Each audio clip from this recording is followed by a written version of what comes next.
Hello guys, in today's video I will be showing you how to change the color scheme on your account on Deepseek AI to dark, easy and quickly. So after you download it, just click on it, and then here you will find these two lines up here. Click on it, then you will find your profile, so click on it, and then here as you see you find this profile and the about section and the app and the app language and the app the color scheme.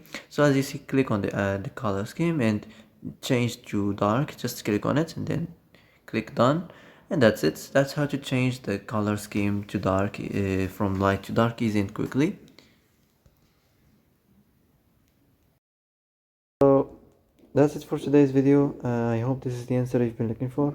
If you like this video, don't forget to like and subscribe, and see you in the next video.